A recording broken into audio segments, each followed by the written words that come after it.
مطلب obvious ہے یہ ساری چیزیں، اگر ہم تھوڑا سا غور کرتے جائیں تو ہمیں سمجھ میں آ جائے گا کہ جسم ہے، جسم سے انکار نہیں کہ جسم ظاہر ہے کہ انسان کو، اور یہ میں نے جیسے اس کتاب میں لکھا بھی ہے کہ یعنی نفس کو ٹول چاہیے، ایک ٹول چاہیے جہاں پر آپ ہیں وہاں پر زندگی گزارنے کے لیے، اور ایک ٹول وہ چاہیے کہ جس کے ذریعے سے نفس ایلیویٹ ہو سکے، یعنی connection to a higher realm. خدا نے یہ دو مہربانیاں ہمارے ساتھ کی ہیں، میرے نفس کے ساتھ، کہ پہلا تو یہ کہ جس عالم میں رکھا ہے اس عالم میں زندگی گزارنے کے لیے ایک آپ کو پورے ٹول باکس دیا ہے، اور دوسرا یہ کہ آپ کے نفس کو وہ کنیکشن یا کنیکٹیوٹی پرووائڈ کی ہے کہ جس کے ذریعے سے آپ یہاں سے بلند ہو کے ہائر لیول پہ جا سکتے ہیں۔ تو جو ہائر لیول کی انرجی ہے جس سے آپ کا نفس کنیکٹ ہوتا ہے وہ آپ کی روح ہے، اور وہ جو آپ کا ٹول باکس ہے جس کے ذریعے سے آپ ایک عالم میں زندگی گزارتے ہیں وہ آپ کا بدن ہے۔ لیکن جب آپ ایک فیز میں یا ایک ورلڈ میں اپنا ٹائم پورا کر کے آگے جاتے ہیں، اجل کو کمپلیٹ کر کے آگے جا رہے ہوتے ہیں، تو آپ دونوں کو چھوڑ دیتے ہیں، یعنی وہ دونوں کون سے جو پہلے جن کے ساتھ آپ کنیکٹ تھے۔ تو اگر ہم نے ایک صلاحیت پیدا کر لی ہے تو برزخ میں جا کر روح بھی نہیں ملے گی، بدن بھی نیا ملے گا، اور ایسے ہی آخرت میں بھی ہوگا۔ اور اس میں جو اسکیری پارٹ ہے وہ یہی ہے کہ انہیں خوفزدہ کرنے والی چیز ہے جس سے ہمیں بہت زیادہ ہوشیار رہنا چاہیے، کہ لوگ اگر بالکل ہی شہوات میں اور جہالتوں اور ہوا و ہوس میں پھنس کے رہ جائیں تو وہ روح والا کنیکشن لوز کر دیتے ہیں۔ یہ بہت خطرناک ہے۔ یہ بات سمجھ میں آ رہی؟ جی، یہ والی بات سمجھ میں آ رہی یہ تھوڑی جی تھوڑی سمجھ آ رہی ہے. کہ روح کیا والا جو کنیکٹیوٹی ہے نا وہ لوز ہو جاتی ہے۔ اگر جیسے وہ میں نے آیت بھی پڑھ کے سنائی بھی کل کی مجلس میں، افرأیت من اتخذ الہہ ہواہ، جو اپنی الہ کو، اپنی ہوا کو اپنا الہ بنا لے، اس کا نتیجہ کیا ہوتا ہے؟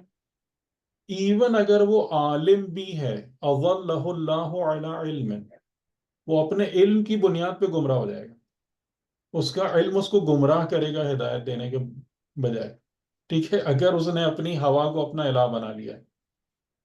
اور ختم علی سمعہ و قلبہ، اس کی سماعت اور قلب پہ مہر لگ جائے گی، وعلی بصرہ غشاوۃ، اور اس کی بصیرت پر پردے پڑ جائیں گے۔ تو بچا گیا، یعنی اس کا جو آپ کا جو انرجی والا جو کنیکشن ہے یا ہائر ریلم سے جو کنیکشن ہے وہ آپ کے سماع و بصر و فؤاد کے ذریعے سے ہوتا ہے۔ سماع، بصر، فؤاد آپ کا بدن نہیں ہے فقط، یہ حقیقتاً بدن نہیں ہے، بدن کا اسپیکٹ نہیں ہے یہ۔ تو اگر اسی پر ہی مہر لگ گئی، اسی پر ہی پردے پڑ گئے، تو یعنی روح والی کنیکٹیوٹی لاسٹ ہو گئی۔ ٹھیک، تو انسان کے سامنے وہ دروازے کھلیں گے بھی جو آپ کہہ لیں برزخی زندگی یا اخروی زندگی کے، لیکن وہ یہی پھنسا ہوا ہوگا، یہی جہنم ہے، یہی جہنم کی مصیبت ہے۔ خدا سب کو محفوظ رکھے اس سے۔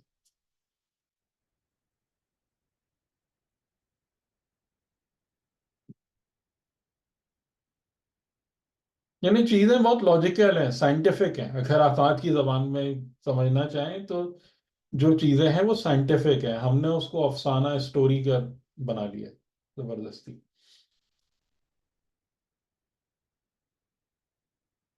جی، کوئی کوشچن ہو تو کر لیں، ہمارے پاس جیسا میں نے کہا تھا شروع ایک کا ہم۔ جی ایک چیز پتہ مطلب کلیئر جی کرنا ہے۔ جی جو لاسٹ ٹائم میں ہم نے لقاء اللہ پر بات کی تھی، جی، تو رجا کا مطلب ایک طرح سے ایفرٹس ہے، صرف نہیں، رجا امید ہے، امید ہے، لیکن امید ہے، امید کے لیکن ساتھ وہ امید جس کے لیے یعنی جو ایک ریئلسٹک ہو، ہم، اور جس کے لیے انسان ایفرٹ بھی کرے، سعی بھی مطلب کرے۔ جس کے پیچھے ایک ارادہ بھی ہو۔ ہاں، یعنی کہ ریئلسٹک، جیسے وہی میں نے مثال بھی دی تھی نا کہ میں دنیا کا امیر ترین آدمی بن جاؤں، میں بل گیٹس بن ہم، جاؤں۔ اب یہ ایک تمنا آرزو ہے، ٹھیک ہے، کرے انسان اس کو، کوئی روک تو نہیں رہا، کوئی روک نہیں سکتا اس کو۔ لیکن یہ ان ریئلسٹک باتیں ہیں نا یہ ساری. ٹھیک ہے. تو صحیح ہے. انسان کی بعض آرزویں اور تمنائیں ٹھیک بھی ہوتی ہیں، لیکن زیادہ تر جو عمل والا، الف سے عمل والا جو ورڈ ہے یعنی آرزو والا، وہ ہے کہ that is not necessarily backed by efforts، ہم، کہ جس کے پیچھے جو ہے نا وہ کوشش نہیں ہے. تو اسی لیے آپ دیکھیں گے کہ زیادہ تر جہاں بھی لقاء اللہ ہے اس سے پہلے یرجو آیا ہے، ہم، نہ کہ عملو. ہم، کیونکہ لقاء اللہ وہ چیز نہیں ہے جس کی انسان تمنا کرے، آرزویں کرے. لقاء اللہ وہ ہے کہ جس کے لیے انسان امیدوار ہوتا ہے، اور امیدوار ہونے کا مطلب ہے کہ اس کے لیے ایفرٹ کرتا ہے، اس رستے میں آگے بڑھتا ہے، اس کی کوشش کرتا ہے. جی ٹھیک ہے. صحیح ہے. مطلب ایک طرح سے وہی والی بات ہے کہ ایک ہدف لے کے چلنا ہے نا، جی جی تاکہ اور بالکل اس پہ بالکل. محنت کرنی ہے. ہوں، ہاں تو وہ تو رجا امید ہے. پیدا ہوگی. ہاں پھر ہاں امید وہ پیدا ہوگی. رجا ہے کہ وہ آپ ہاں امید رکھیں، اور امید ریئلسٹک ہو اور بیک اور by efforts who. Back by effort. ٹھیک. اسی کا ہم ارادے کو بھی کہتے ہیں کہ ارادہ ایک ہدف کے ساتھ ہو، اور ایک اس کے ساتھ اس کو ہدف کو حاصل کرنے کے لیے ہاں ارادہ یعنی محنت آپ کی جائے. کوئی آبجیکٹو رکھیں. جی ہاں ایک آبجیکٹو رکھیں. آبجیکٹو صحیح رکھیں. صحیح جی صحیح. جی ٹھیک. صحیح ہے. تو تھوڑا سا وہ تھا، کلیئر ہو گیا. جی صحیح جی. صحیح. السلام علیکم. وعلیکم السلام. سر یہ سوال میرا یہ ہے کہ جیسے خواب کے بارے میں آپ نے فرمایا تھا کہ خواب سے پتہ چل جاتا ہے نا ہماری حالت کیا ہے، جی اور خواب جو ہے یہ زیادہ آنے چاہیے، یعنی کہ بعض خواب ایسے ہوتے ہیں کہ بچپن میں ہم نے دیکھا ہمیں ابھی تک یاد رہتا ہے، اور بعض خواب ہمیں پتہ بھی نہیں چلتا، پھر کبھی ایسا ہوتا ہے کہ ہاں یہ ہم نے خواب میں دیکھی ہے. تو جی اکثر علماء کہتے ہیں خواب تو جھوٹے ہوتے ہیں یا تخیل ہوتے ہیں، ہاں اب ہمیں وہ کیسے کیوں؟ پتہ چلے کون سا خواب؟ قرآن میں اتنا خوابوں کا ذکر ہے وہ سب جھوٹے ہیں. نہیں وہ ہم لوگوں کے لیے، جیسے ہم لوگ تو جو سچ بولتا ہے بالکل اس اچھا کو چلیے سچا خواب. مثال کے طور پر میں آپ کو مثال دیتا ہوں کہ حضرت یوسف کے اس میں جو بادشاہ نے خواب دیکھا تھا وہ مومن تھا، اس کا خواب سچا تھا یہ جھوٹا تھا؟ نہیں وہ تو مومن نہیں تھا، خواب خواب بھی سچا سچا تھا تھا. یا جھوٹا تھا؟ 7 بالیاں، سوکھی بالیاں، ہری بالیاں، پتری گائیں، وہ جھوٹا خواب تھا؟ سچا تھا. پھر تو یہ کیا بات ہوئی؟ اس کا مطلب بنیادی طور سے یہ ہوتا ہے کہ یعنی خواب جو ہے نا یہ آپ کا دروازہ ہے اگلے عالم میں. اس بات کو ذہن میں رکھیں، اس میں کوئی شک نہیں. یہ صحیح. انسان کا دریچہ ہے ہماری اگلی زندگی کے حوالے سے. اب یہاں پر انہوں نے ملا صدرہ نے ایک بہت خوبصورت اس چیز کو سمجھایا ہے، مطلب میں وہ اصطلاحات نہیں یوز کرنا چاہتا، کہ عالم مثال کی جو انہوں نے جو 2 اقسام بتائیں، کہ دیکھیں انسان جو ہے، ہم اپنی موجودہ زندگی میں لوگ بیسیکلی 2 قسم کے ہیں. ایک قسم کے لوگ وہ ہیں کہ جو اپنے تخیلات اور توہمات میں یا لعب و لہو کے اندر زندہ رہتے ہیں، اور ایک قسم کے انسان وہ ہیں کہ جو حقائق، حقیقت اور سچائی کے ڈومین میں زندہ رہتے ہیں یا زندگی گزارنے کی کوشش کرتے ہیں. یہ میری بات سمجھ میں آ رہی جی سر بالکل صحیح. ہے؟ یہ نہیں کہ جو شخص ہے کہ جس کا ہم و غم صبح اٹھ کے خالی جاب ہو، کام ہو، کاروبار ہو، بچے ہوں، کھانا ہو، پینا ہو، تفریح ہو، یہ کس ڈومین میں زندہ رہ رہا ہے؟ یہ حیولاتی یا یا توہماتی یا لعب و لہو کے دائرے میں زندگی بسر کر رہا ہے. ٹھیک. اور ایک انسان وہ ہے کہ جو اپنے دنیا کے امور کو اس لیے برتتا ہے یا ان کو لے کے چلتا ہے کہ ٹھیک ہے یہ ایک میرے لیے آزمائش ہے، اس کو مجھے اس زندگی کو بھی گزارنا ہے، یہاں ان آزمائشات میں بھی مجھے انشاءاللہ کامیاب ہونا ہے، لیکن اس کا فوکس جو ہوتا ہے وہ ہمیشہ حق پر ہوتا ہے، اور وہ ہمیشہ حقیقت اور سچائی کی تلاش میں رہتا ہے. یہ 2 انسان ڈفرینٹ ہیں نا. جی سر. ٹھیک ہے. تو اسی طریقے سے اب آپ یہ سمجھیے کہ دونوں قسم کے انسانوں کے نفوس کے گرد جو اب عالم مثال بننا شروع ہو رہا ہے نا، عالم مثال کس سے بنتا ہے؟ میرے خیالات سے بنتا ہے، میری فکر سے بنتا ہے، ٹھیک ہے؟ یعنی جی میرا جو عالم مثال ہے، جو میری نیکسٹ ورلڈ ہے، وہ میری فکر سے بن رہی ہے۔ تو اب آپ سوچ لیں کہ جو شخص خالی لعب و لہب اور خواہشات اور دنیا کے ہی ساری چیزوں میں پھنسا ہوا ہے، اس کی فکر کیا ہوگی؟ دنیا اور ہوگی. جو شخص جو ہے جو حقیقت اور سچائی کو ڈھونڈتا ہے، نیکی اور بھلائی کو زندگی میں تلاش کرتا ہے، اس کی فکر کیا ہوگی؟ دونوں کی فکروں میں فرق ہوگا، جی سر. ٹھیک ہے؟ تو اسی طریقے سے دونوں کا عالم مثال یا دونوں کی برزخ ڈفرینٹ ہو گئی، سمجھ میں آ رہی ہے بات؟ جی جی سر. تو اب جو لعب و لہب میں پھنسا ہوا انسان ہے، جب خواب میں اس کو اپنی عالم مثال نظر آئے گی تو کیا نظر آئے گی؟ اس کے اندر اسے کوئی سچائی دکھے گی؟ نہیں. آپ کو بات فیل ہو رہی ہے جی سر بالکل. کہ وہ جھوٹے خواب کیوں ہوتے ہیں؟ وہ جھوٹے خواب کو آپ خود ہی پروڈیوس کر رہے ہیں۔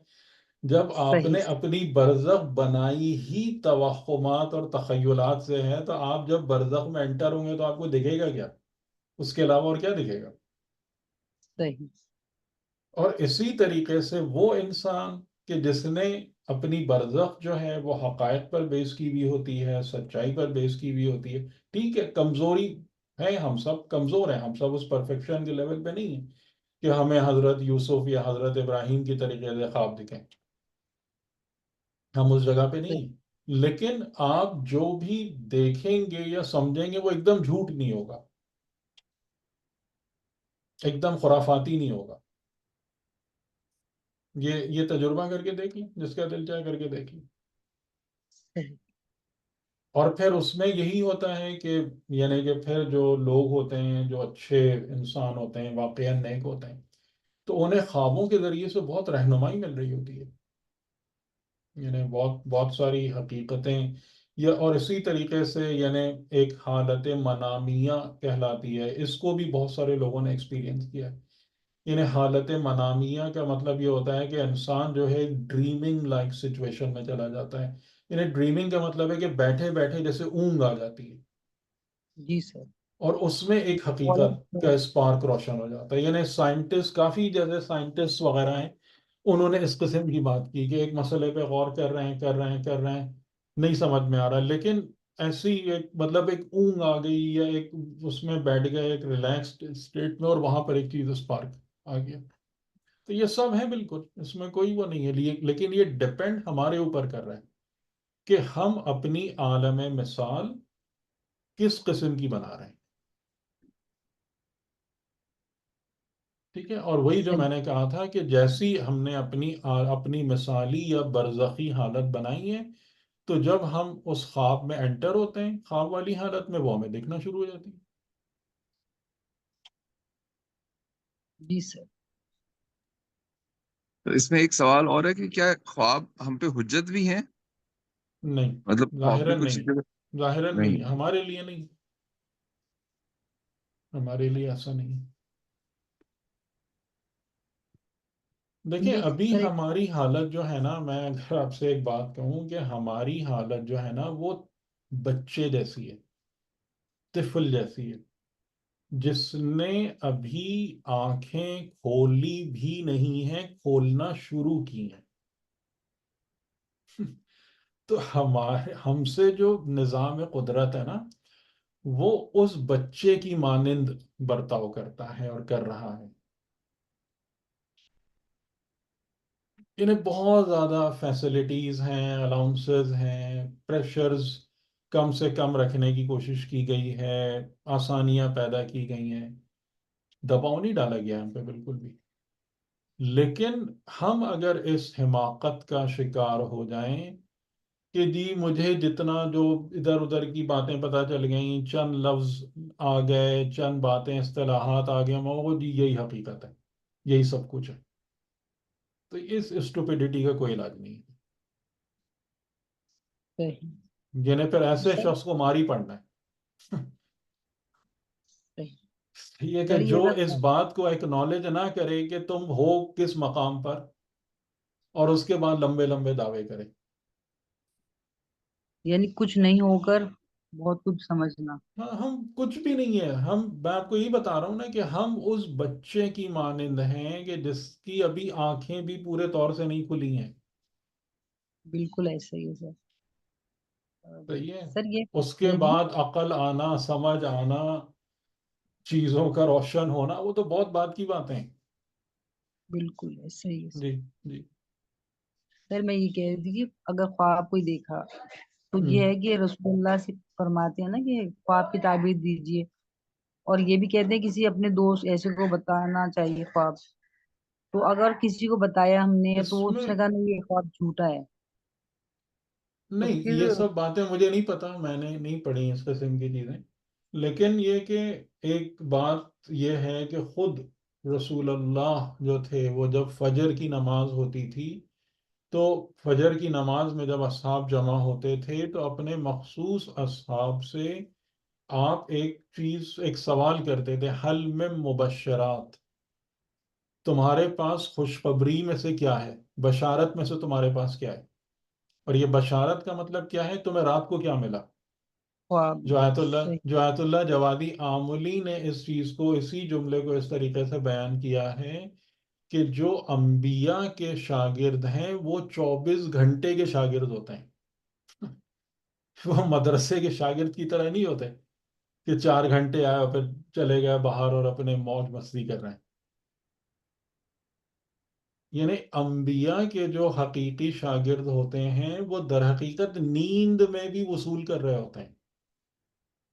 صحیح. جب بیدار ہوتے ہیں تو یہاں پر ان کے ذریعے سے، ان کی تعلیم و تدریس کے ذریعے سے تربیت لے رہے ہوتے ہیں. جب حالت نیند اور خواب میں چلے جاتے ہیں تو اس مثالی رستے سے، وہ غیبی رستے سے وہ تربیت اور حقیقت کو وصول کر رہے ہوتے ہیں. تو ہم کہاں ہیں اس جگہ پہ؟ جی سر ہم تو خیر کچھ بھی نہیں. یہ پورا واقعہ اصول کافی کے اندر موجود ہے. پہلے ہی چیپٹر ہے کتاب العقل والجہل میں، یہ پورا واقعہ ہے کہ رسول اللہ پوچھتے بھی تھے، اور آپ نے ایک شخص کو دیکھا کہ جس کی ایک خاص حالت تھی، جو زید بن حارثہ جن کا نام بتایا گیا ہے. ان سے آپ کا مکالمہ بھی ہے، سب ہے، آپ پڑھ لیجیے. صحیح. تو میں یہ کہہ رہی تھی سر کہ اسے بیان نہیں کرنا چاہیے. اب ہمارے لیے تو یہ ہے نا کہ ہم دیکھیں، میں آپ لوگوں کو ایک نصیحت کروں، اگر آپ جی لوگ برا سر نہیں مانیں، اگر آپ لوگ برا بالکل. نہیں مانیں. ہمارے ساتھ جو اس وقت بہت بڑا مسئلہ ہے نا، جس کی وجہ سے ہمارے میکسیمم لوگوں کا کام خراب ہے، وہ یہ ہے کہ ہم اپنے رب کو یا تو پہچانتے نہیں ہیں، یا ہم اس پر بھروسہ کرنے کو تیار نہیں ہیں. یعنی میں اپنی زندگی میں مولوی کے پاس جاؤں گا، اس کے پاس جاؤں گا، اس سے پوچھوں گا، میں اپنے رب پر ٹرسٹ کرنے کو تیار نہیں ہوں.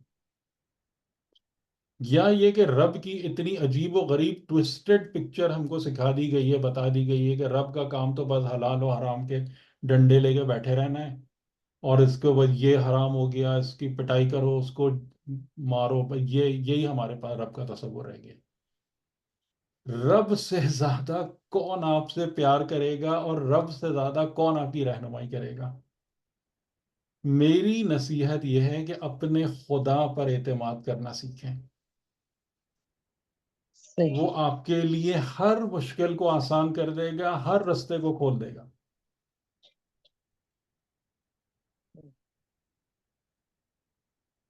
کہ پتہ نہیں ہم نے دین کے نام پر کیا بیڑا غرق کیا ہوا ہے، مجھے سمجھ میں نہیں آتا بالکل بھی.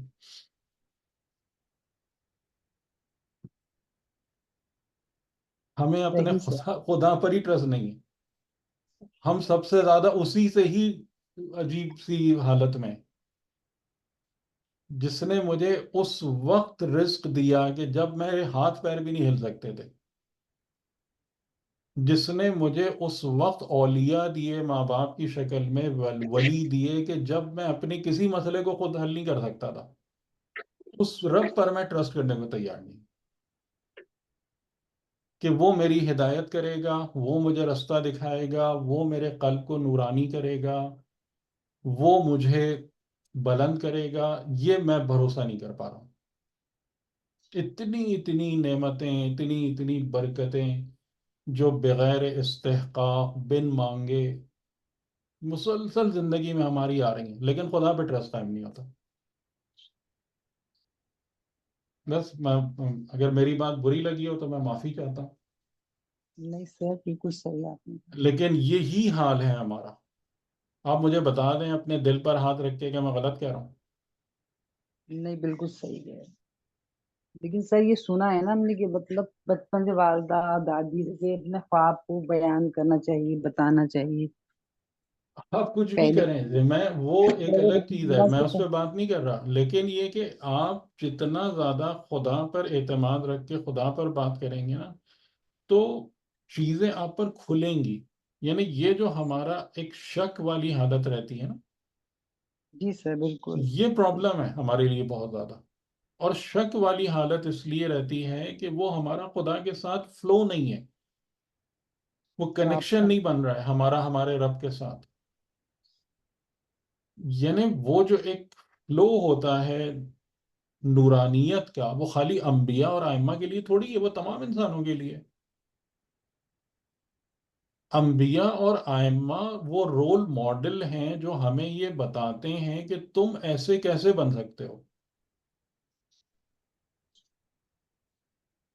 تو وہ چیز جب ایک دفعہ شروع ہو جاتی ہے نا انسان کی زندگی میں، تو پھر آپ دیکھیں گی جتنے بھی بڑے بڑے پرابلمز ہیں نا، اور میری یہی دعا ہے کہ انشاءاللہ جلد از انشاء جلد، کہ جیسے اگر میری مطلب جو میں آپ کو اگر قرآن بتا رہا ہوں تو اس لیے نہیں بتا رہا ہوں کہ میں ساری زندگی آپ کو پڑھاتا رہوں. میری نیت یہی ہے کہ بھئی آپ لوگ اب یہ چیزیں ایک فنڈامنٹل ایک چیزیں سیکھ کر جلدی سے ایک مقام پر آئیں اور خود آگے بڑھیں، خود بلند ہوں، اس لنک کو حاصل کر لیں آپ، کہ جو مسنگ لنک ہے، انشاءاللہ. جو ہماری اس قیل و قال اور اس جو ہے نا اس سب چیزوں میں جو کھو گیا ہے ادھر ادھر کی عجیب عجیب باتوں میں.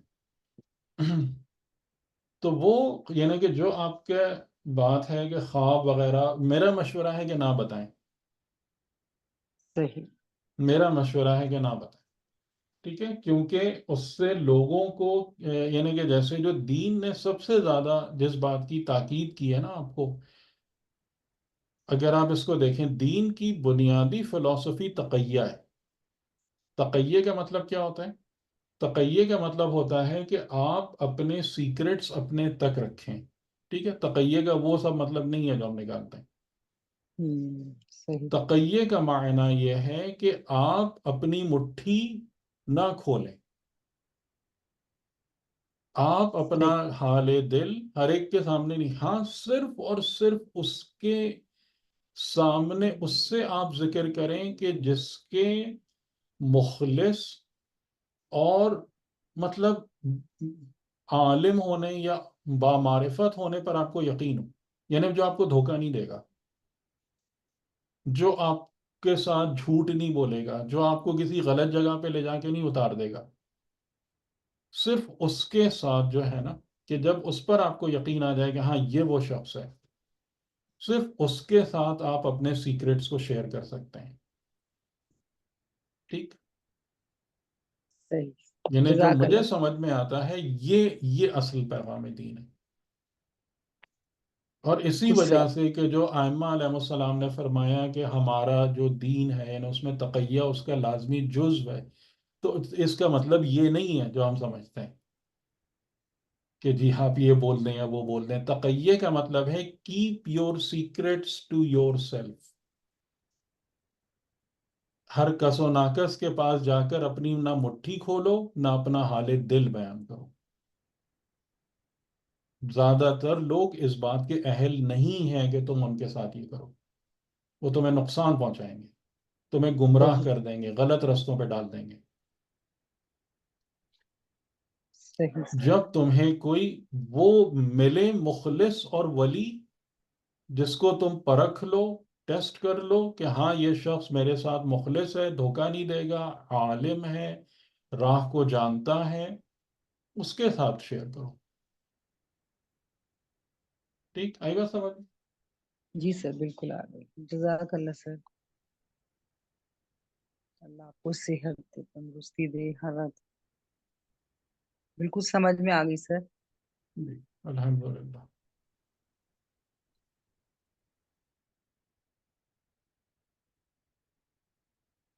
اچھا جناب علی، تو اب ہم آگے چلتے ہیں. یعنی یہاں پر ہم نے لاسٹ ویک اس کو ختم کیا تھا، جالوت اور طالوت کے واقعے کو. اور پھر ہم نے وہاں پہ دیکھا کہ ایک نئی شخصیت وہاں سے سامنے آئی، حضرت داؤد علیہ السلام، جو اس وقت روایات کے مطابق کیا تھے، ایک بالکل ینگ، بالکل ہی ینگ وہ تھے، لڑکے سے تھے. اور انہوں نے جالوت کو قتل کیا، اور پھر خدا نے ان کے بارے میں کہا کہ ہم نے ان کو ملک بھی دیا اور حکمت بھی دی اور جو چاہا علم عطا کیا. اچھا، ابھی میں گفتگو کو آگے لے جانے سے پہلے ایک چیز ایسی ہے جس کو تھوڑا سا میں اور ہائی لائٹ کرنا چاہتا ہوں، جو ہماری پریکٹیکل لائف کے لیے بہت اہم ہے. وہ یہ ہے کہ جب ہم نے اس بات کو دیکھ لیا کہ یعنی جو آخری مارکا تھا کہ جس میں میٹیریلی کوئی کمپیریزن یا میچ نہیں تھا، ٹھیک ہے، یعنی جس میں اگر آپ عددی اعتبار سے دیکھیں یا قوت و طاقت کے لحاظ سے دیکھیں تو شکست یقینی ہے، یعنی کوئی چانس ہی نہیں ہے کہ آپ سروائیو کر پائیں. لیکن وہاں پر ایک جماعت کھڑی ہوئی جو بہت قلیل تھی، اور انہوں نے جو ہے ان کی خصوصیت یہ تھی کہ وہ لقاء اللہ کے امیدوار تھے، اور انہوں نے بِإِذْنِ اللہ اس امید کا اظہار کیا کہ ہماری قلیل جماعت اس کثیر فوج پر غلبہ پیدا کر لے گی. اور انہوں نے وہاں پر خود اپنے لیے، دیکھیں یہاں پر جو یظنون انہم ملاق اللہ، یہ ورڈ، یہ ٹرم یہاں پر جو ہے نا، لقاء اللہ کا ظن رکھنا، یہ خدا ان کے بارے میں کہہ رہا ہے، وہ خود اپنے بارے میں نہیں کہہ رہے. صحیح ہے؟ قال الذین یظنون انہم ملاق اللہ، کہ یہ قول خدا ہے کہ وہ لوگ تھے کہ جو لقاء اللہ کے امیدوار تھے. لیکن وہ خود جب اپنے آپ کو پہچانوا رہے ہیں اور اپنے لیے ایک صفت کا ذکر کر رہے ہیں تو وہ صفت صبر ہے. واللہ مع الصابرین، یہ قول ان مومنین کا ہے کہ واللہ مع الصابرین، یعنی ہم کس بات کے امیدوار ہیں کہ ہمارے اندر جو ہے خدا صفت صبر کو ڈالے گا، ہم صابر ہیں، اور اس صبر کی بنیاد پر ہماری نصرت ہو جائے گی بإذن اللہ. یہ بات سمجھ میں آ رہی ہے؟ جی سر بالکل تو آ رہی. ٹھیک ہے، تو اس کا مطلب یہ ہے کہ، اور ان کا اگلا جو جملہ ہے، ان کی دعا ہے، وہ بھی یہی ہے، ربنا افرغ علینا صبرا، کہ ہمارے اندر صبر کو انڈیل دے، یا ہمارے اوپر وی پور، یعنی انڈیل دے، ڈال دے بھر بھر کے صبر کو ہم میں، ہمارے اوپر. تو اس سے ہم کو ایک بات یہ سمجھ میں آتی ہے کہ زندگی گزارنے کے لیے آپ کو جو practically the most important quality آپ کو چاہیے ہے وہ صبر ہے. درست؟ ایگری کرتے ہیں، ڈس ایگری کرتے ہیں؟ جی سر بالکل ایسا ہی ہے. ہم؟ صبر ہی کمی ہے. اس بات کو قبول کرتے ہیں کہ نہیں؟ یہ زندگی مسلسل ایک چیلنج ہے. جی جی، کوئی کچھ کہے گا؟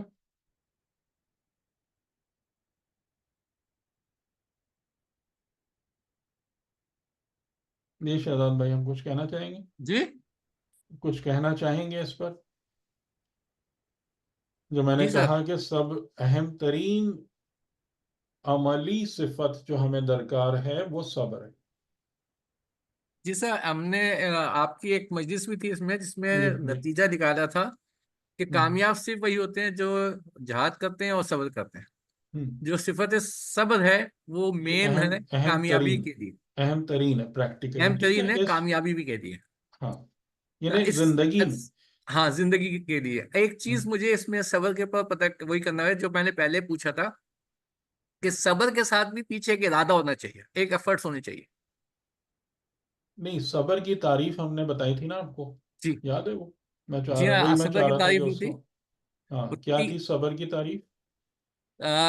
صبر کی تین طرح سے کی تھی، کہ جو کہ مشکل میں ثابت قدم رہے، نیکی کے میں نیکی کے اوپر ثابت، مطلب اس طرح کا کہ ایک مصیبت میں ہے، ایک نیکی کے لیے ہے. نہیں وہ اس تو طرح اس سے کے وہ ہیں، تین کہاں پہلو کہاں ہیں. پر صبر ہے، وہ تو موارد صبر ہے. ہاں موارد ہے صبر. صبر کی تعریف کیا ہے؟ صبر کے ساتھ تعریف یہ ہے کہ کسی بھی ہدف کو حاصل کرنے کے لیے جو جہد و جہد مشکلات ہیں اس پر صبر کریں. اس صبر کی تعریف، ہاں یہ بات آپ ٹھیک کہہ رہے ہیں، لیکن اس میں ایک چیز کو اور وہ کر لیں کہ صبر کے، جیسے ہم نے آپ کو شکر کے ارکان بتائے تھے، جی ایسے ہی صبر کے بھی ارکان ہیں. ٹھیک ہے، صبر کا پہلا رکن یہ ہے، یعنی صبر شروع ہوتا ہے جب انسان اعلیٰ ہدف رکھتا ہو. جی، ہدف ایک ہدف ہے. ٹھیک ہے، کہ یعنی جی جو انسان پست نظر ہے، ہوں، جس کی نظریں لو لیول پر ہیں، وہ کبھی صابر نہیں ہو سکتا، وہ صابرین کی فہرست میں کبھی بھی نہیں آئے گا. ٹھیک ہے ٹھیک، صبر کی ٹھیک ہے. پہلی ریکوائرمنٹ یہ ہے کہ انسان اعلیٰ ہدف رکھتا ہو. ہوں، دوسری ریکوائرمنٹ یہ ہے کہ صرف ہدف نہیں رکھتا ہو، اس طرف حرکت بھی کرے، ہاں حرکت کرے گا. ٹھیک ہے. اس طرف چلے، اس طرف ہوں، جائے. اور تیسری ریکوائرمنٹ یہ ہے کہ جب وہ حرکت کرے گا تو اس کے رستے میں مزاحمتیں پیدا ہوں گی. ہوں، ان رکاوٹوں کو با استقامت برداشت کرے اور عبور کرے، ہوں، اور شکستہ نہ ہو، ٹوٹے نہ. ہوں، ٹھیک ہے، صحیح ہے. یعنی کہ صابر کی علامت یہ ہوتی ہے کہ اس کی گردن کٹ جاتی ہے لیکن ارادہ شکستہ نہیں ہوتا. ہوں، آپ کہہ لیں گے چار چیزیں مل کر کون سی پرسنالٹی بناتی ہیں صابر کی. ٹھیک اچھا، ہے، اس یہ میں صابر ارادہ میں ہے. پھر وہ استقامت بھی تو آ جاتی ہے نا، جیسے تو وہی ابھی میں آپ سے اس کہہ میں. رہا ہوں ہاں نا، جی جی استقامت تیسرا رکن ہے نا. بالکل، استقامت تیسرا. ہدف عالی ہاں. نمبر ون، ہوں، اعلیٰ ہدف کی طرف حرکت، اور ہوں، سعی نمبر ٹو، ہوں، رستے میں آنے والی مشکلات اور رکاوٹوں کے مقابلے میں استقامت نمبر تھری، استقامت. اور کسی بھی مشکل کے نتیجے میں شکستہ نہ ہونا نمبر فور. ہوں، مطلب ہدف کو نہیں چھوڑنا کسی سے بھی، چاہے ہاں ہاں، جان چلی جائے. بالکل بالکل. صحیح ٹھیک صحیح. ہے، یعنی اس رستے سے نہیں ہٹنا ہے کہ جان رہے نہیں رہے جائے کچھ بھی ہو، لیکن اس پہ نہیں، کہ جو آپ جس اعلیٰ ہدف کی طرف حرکت کر رہے ہیں اس طرف آپ نے بڑھتے رہنا. ہوں، ٹھیک ہے، اور اس کی مثال جیسے میں نے آپ کو بتایا تھا کہ آیت اللہ خامنئی کی بہت اچھی تقریر ہے صبر پہ، کہ اس میں انہوں نے اس کی مثال دی ہے کوہ پیما کی، ماؤنٹینئر کی، کہ جو شروع سے اس کی نظر کہاں ہوتی ہے؟ پہاڑ کی چوٹی پر ہوتی ہے. ہدف عالی ہے. کیا وہ نیچے بیٹھ کے خالی چوٹی کو دیکھتا رہتا ہے؟ نہیں پڑتا ہے. اپنا ساز و سامان فراہم کرتا ہے، اس پر اوپر بلند ہونا شروع ہوتا ہے اس کی طرف. کیا کوہ پیما کا رستہ آسان ہے؟ ہوں، بہت مشکل ہوتا ہے. پہاڑ پہ چڑھنا، اوپر جانا بہت مشکل، بہت دشواریاں آتی ہیں. سب کے مقابلے میں استقامت کا مظاہرہ کرتا ہے. اور کیا وہ کسی بھی مرحلے پر یہ سوچتا ہے کہ بھئی اب اتنی مشکل ہو گئی، تھک گیا، چلو واپس چلتے ہیں آدھے رستے سے؟ ہاں، کوئی بھی جو ٹرو ماؤنٹینئر ہے وہ کبھی بھی ایسی سوچ رکھتا ہے؟ نہیں. نہیں رکھتا. یہ صابر ہے، یہ صابر ہے. صحیح. تو یعنی یہاں پر واللہ مع الصابرین کے جو یہ کوالٹی، اس کوالٹی والے لوگ ہیں، ان کی معیت میں خدا ہے. یعنی اگر تم اپنے اندر یہ صفت پیدا کرو تو تم تنہا نہیں ہو. اللہ تم ساتھ ہے. جب بھی مشکل میں پڑو گے، تم جب بھی مشکلات اٹھا رہے ہوگے، تو تم اپنے پہلو میں اپنے برابر اللہ کو پاؤ گے. ہے نا، جیسے حضرت موسیٰ علیہ السلام کا جملہ کہ جب وہ اس میں کیا ہوا، ٹریپ ہو گئے پوری قوم کے ساتھ فرعون اور دریا کے بیچ میں، تو قوم کہہ رہی تھی نا کہ انا لمدرکون، کہ اب تو ہم پکڑے گئے. تو حضرت موسیٰ نے کیا کہا تھا، کلا، ہرگز نہیں، اٹ از ناٹ پاسبل. انا معی ربی، میرا رب میری معیت میں ہے، سیہدینی، ان قریب میری ہدایت کرے گا. یہ صابرین، ٹھیک ہے، ان کی معیت میں ان کا رب ہے. بات واضح ہو رہی؟ تو میں اس پوائنٹ کو خاص طور سے ہائی لائٹ کرنا چاہتا تھا کہ اس کو ذہن میں رکھیے گا کہ زندگی سخت بن جاتی ہے، زندگی میں نرم گرم ہے، زندگی کے اندر بہت سارے مقامات پر آ کر انسان بڑی دشواریوں میں مبتلا ہو جاتا ہے. تو اگر ہم صفت صبر پر محنت نہیں کریں گے، اپنے اندر اس صبر والی صفت کو پیدا نہیں کرائیں گے، تو ہمارے لیے بہت مشکل ہو جائے گا ان مقامات پہ ٹھہرنا. یہ ان آیتوں کو بھی دیکھ لیجیے گا، یہ بھی بڑی انلائٹنگ ہے. سورہ آل عمران، وَكَأَيٍّ مِّن نَبِيٍّ قَاتَلَ مَعَهُ رِبِّيُّونَ كَثِيرٌ، کہ اور کتنے نبیوں میں سے کتنے ایسے گزرے ہیں کہ جن کے ساتھ، جن کی معیت میں، جن کے ساتھ مل کر قتال کیا ہے. ربیون، کس نے قتال کیا ہے؟ اللہ والوں نے قتال کیا ہے، رب والوں نے قتال کیا ہے. ٹھیک ہے، یعنی وہی، کیونکہ قتال کا فائدہ ہی کن سے ہے کہ جو لقاء اللہ والے لوگ ہوں، جو مومنین ہوں، جو ربانی ہوں، انہی کے قتال کا فائدہ ہوتا ہے. یعنی وہی، انہی کے ہاتھوں پر خدا کی طرف سے کامیابی آتی ہے. اور اگر ظاہری کامیابی نہ بھی ملے تو اسی خون کے گرنے سے برکت ہوتی ہے انسانیت کے لیے. تو ربیون جو ہیں، کثرت سے انہوں نے انبیاء کے ساتھ مل کر ان کی معیت میں قتال کیا. فما وہنوا لما اصابہم فی سبیل اللہ، اللہ کی سبیل میں، اللہ کے رستے میں. اب آپ دیکھیں یہاں فی سبیل اللہ سے آپ کو یاد آ رہا ہے کچھ؟ جی جی سر، یہاں فی سبیل اللہ ہے. نہیں، فی سبیل اللہ سے آپ کو پچھلے ڈسکشن میں سے کچھ یاد آ رہا ہے؟ جی، اس میں تھا فی اللہ تھا. نہیں نہیں، نہیں، کہ وہ وہ کہہ رہے تھے کس کہ بات. ہمیں، ہاں ہاں، وہی ڈیمانڈ یہ کر رہے تھے کہ ہم فی سبیل اللہ جہاد کرنا چاہتے ہیں. جی جی ہاں، جبکہ ان کو مسئلہ تھا اپنے گھروں اور اولادوں کے واپس جی لینے کا. جی. بالکل. صحیح. تو فی سبیل اللہ کون قتال کرتا ہے؟ ربانی، ربیون. ٹھیک ہے، کہ جن کا ہدف رب کے سوا اور کچھ نہیں ہوتا، رب کی رضا کے سوا اور کچھ نہیں ہوتا، وہی فی سبیل اللہ قتال کرنے کے قابل ہوتے ہیں. تو فما وہنو، وہنو یعنی تھک گئے، کمزور پڑ گئے، کہ جو فی سبیل اللہ ان پر مصیبتیں آئیں، مشکلات اور دشواریاں آئیں، انہوں نے اس کے مقابلے میں کوئی کمزوری نہیں دکھائی، وہ دشواریاں ان کو کمزور نہیں کر سکیں. وما ضعفوا، نہ وہ ضعیف ہوئے، وما استکانوا، اور نہ وہ تھک ہار کے بیٹھ گئے. ٹھیک. تو یہ کس کی کوالٹی نظر آ رہی ہے اگر آپ آخری ٹکڑا نہ بھی دیکھیں؟ کہ جن کا ہدف عالی ہے، یعنی ربانی ہے، اور خدا کے رستے میں قیام کرتے ہیں تاکہ الہی اہداف کو انسانیت میں قائم کر سکیں. اعلیٰ ہدف ہے، اس کے رستے میں حرکت ہے، قتال ہے. ٹھیک. اس مصیبت کے افوابہم، وہ مصیبتیں جو آ رہی ہیں رستے میں، کیونکہ قتال جب کرو گے تو یہ قتال آسان نہیں ہے، مصیبتیں آئیں گی. افوابہم، اس کے مقابلے میں کیا ہے؟ استقامت ہے، ٹوٹنا نہیں ہے، شکستہ نہیں ہونا. تو یہ ساری کی ساری کوالٹیز کس طرف لے جا رہی ہیں؟ کون سی صفت ہے یہ؟ صفتیں بتائیں. صبر. صبر. صبر.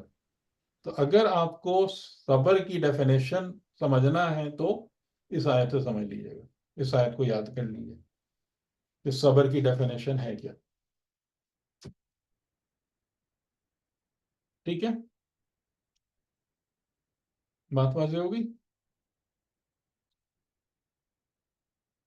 جی بتائیں، آج سب لوگ میں خالق غائب ہیں. جی سر، سمجھ آ گیا. کلیئر ہو گئی یہ باتیں؟ چلیں تو یہ اس کو میں کلیریفائی کرنا چاہ رہا تھا، بلکہ ہائی لائٹ کرنا چاہ رہا تھا، ایمفسائز کرنا چاہ رہا تھا کہ اس صبر کی اہمیت کو بھی ذہن میں رکھیے گا کہ زندگی کے، یعنی جس زندگی میں میں اور آپ موجود ہیں، یہ مادی زندگی، یہ چند روزہ امتحانی زندگی، اس میں پریکٹیکلی موسٹ امپورٹنٹ کوالٹی صبر ہے، کہ جس کا ذکر قرآن کریم نے بار بار کیا ہے. امام علی علیہ السلام نے بھی فرمایا ہے کہ صبر کو بدن سے وہ نسبت، صبر کو ایمان سے وہ نسبت ہے جو سر کو بدن سے ہے، کہ اگر صبر ہٹ جائے تو ایمان بے سر ہو جاتا ہے. تو اس کو ذہن میں رکھیں. اور جو ہمارے سب سے بڑی پرابلم ہے کہ ہم جو بھی لفظ استعمال کرتے ہیں اس کی ڈیفینیشن پراپر نہیں جانتے، اس کو نہیں سمجھتے. تو وہ میں نے آپ کو اس کے لیے وہ آیت بھی دکھا دی کہ، اور وہ ہم نے گفتگو بھی کر لی الحمدللہ، کہ تاکہ صبر کا معنی جو ہے نا وہ آپ کو کلیئر رہے. تو اچھا سر، اگر یہ جی سوری، صبر کا ضد کیا ہوگا اور ہم کیسے پہچانیں گے کہ ابھی ہمارے اندر، میرے اندر صبر نہیں ہے وہ والا؟ ہاں، صبر کی جو ضد ہے اس کو قرآن نے کہا ہے، جیسے سورہ معارج کی آیت ہے، خلق الانسان حلوعا اذا مسہ الشر جزوعا واذا مسہ الخیر منوعا. یہ ترتیب تھوڑی آگے پیچھے ہو سکتی ہے کہ انسان خلق ہوا ہے حلوع.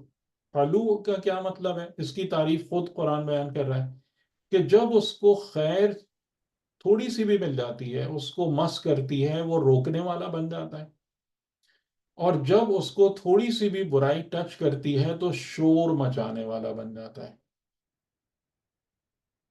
تو جو بخیل ہو اور جو جزع و فضع کرنے والا ہو مشکلات کے مقابلے میں، یہ اپوزٹ ٹو صبر ہے. صحیح صحیح، ٹھیک. اور صبر کو اگر آپ پریکٹیکلی، یعنی اب آپ سوال کر سکتے ہیں کہ جی صبر کی پریکٹس کیسے کریں کہ بالکل. یہ صفت میرے اندر آئے اور جگہ بنائے اور مضبوطی حاصل کرے. تو وہ وہی چیز ہے جو ابھی ہم بات کر رہے تھے کہ جو موارد صبر ہے نا، کہ جو حدیث میں آیا کہ صبر جو ہے وہ عند المصیبہ اور علی الطاعہ وعن المعصیہ، یعنی جب مصیبتوں میں گھر جاؤ تو اپنے آپ کو، اپنے بیلنس کو برقرار رکھو، یہ پریکٹس. اطاعت کرنے پر صبر ہے، یعنی اطاعت کرنے میں، اطاعت خدا کرنے میں جتنی بھی سستی اور کاہلی تم پر طاری ہو، کمزوری نہ دکھاؤ، وہاں مضبوطی کا مظاہرہ کرو. الصبر علی الطاعہ، اور برائی اور معصیت کے کو اپنے آپ سے ریپیل کرنے میں اور خود کو اس سے دور رکھنے کے مقابلے میں استقامت کا مظاہرہ کرو. یہ 3 پریکٹسز ہیں آپ کی کہ جن کے ذریعے سے آپ صفت صبر کو حاصل کر کے اپنے اندر گرو کرا سکتے ہیں. ٹھیک، بہت اچھا. ٹھیک ہے، شکریہ سر. جی جی. اچھا، اب ہم آگے بڑھتے ہیں. وہ اس میں یعنی حضرت داؤد کی اب بات انشاءاللہ. حضرت داؤد کا جو ذکر ہے وہ، یعنی ویسے تو تھوڑا تھوڑا آپ کا نام کافی جگہوں پر آیا ہے. سورہ فواد میں ہے، اور پھر بنیادی طور پر حضرت سلیمان کے ساتھ سورہ نمل میں بھی ہے.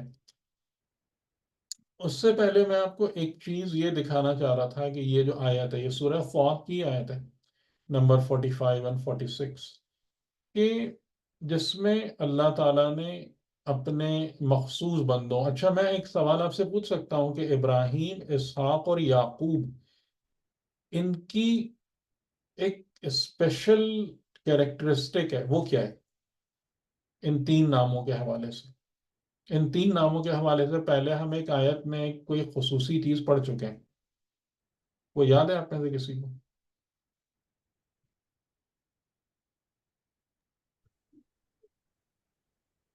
شاید یہ اس طرح سے تھے کہ یہ صابرین اور شاکرین میں سے تھے، کچھ اس طرح. کوئی صفت بیان ہوئی تھی ان کی. ہاں یاد نہیں آ رہا مگر پڑھ چکے ہیں، یہ بات صحیح ہے. جی یہ ہم نے اخلاق کس میں پڑھی تھی؟ شاکرین شکر اور صبر کی نہیں، یہ تین نام اکٹھے، ابراہیم اور اسحاق اور یعقوب. ان کے ساتھ کوئی خاص کوئی اسپیشل چیز اٹیچ ہے؟ جی یہ صالحین کی اس میں آتے ہیں. اگر آپ ریکال کریں سورہ انبیاء کی آیت نمبر 73، کیا ہے اس میں؟ سورہ انبیاء کی آیت نمبر 73 میں کیا ہے؟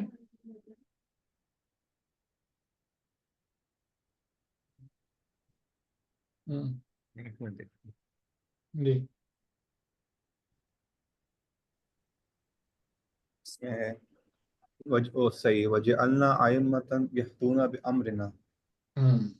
یہ جو نام ہے نا یہ تین نام باقاعدہ نام کے ساتھ، ابراہیم اور اسحاق اور یعقوب، یہ کون ہیں جن کو خدا نے کہا وَجَعَلْنَاهُمْ أَئِمَّةً يَهْدُونَ بِأَمْرِنَا، ٹھیک ہے صحیح. یعنی یہ اس مقام پر ہیں کہ جو یہ آئمہ ہیں جو مامور من اللہ ہیں. ٹھیک، تو میں یہ چاہ رہا تھا کہ یہ اور یہاں سے جو پورا سلسلہ آگے بڑھ رہا ہے، جیسے حضرت موسیٰ، حضرت یوسف اور حضرت داؤد، حضرت سلیمان، اور مطلب یہ جو پورا ایک نظام ہے، تو یہ بھی اس کو بھی ذہن میں رکھیے گا. یہ بڑی اہم 2-3 صفات ہیں کہ جس سے آپ سمجھ لیں کہ آئمہ کی یہ کوالٹیز ہیں. یہ کون ہیں؟ اولی الایدی والابصار، یہ ہاتھ اور آنکھوں والے ہیں. کیا مطلب ہوگا ہاتھ اور آنکھوں والے؟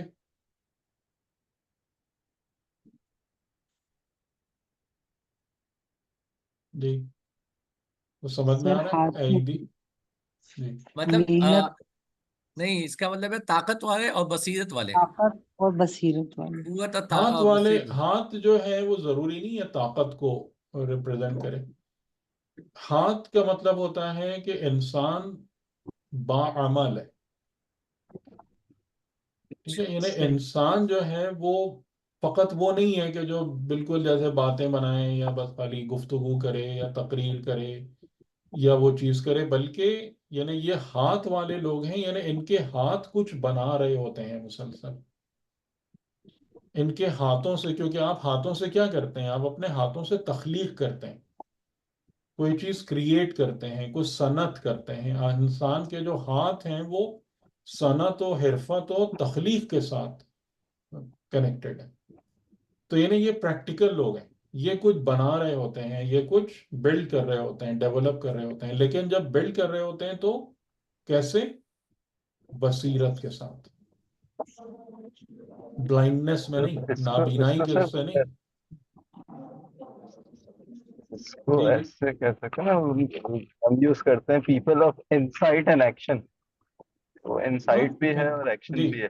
ہاں، یعنی کہ باعمل ہے. جی یہ ان کے ہاتھ رکے ہوئے نہیں ہیں، ان کے ہاتھ سرد نہیں ہیں، یہ ہاتھوں والے اور بصارت والے لوگ ہیں.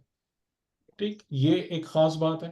تو اس سے ہم کو کیا سمجھ میں آ رہا ہے کہ ہمیں زندگی میں ہمیشہ کیسے رہنا ہے؟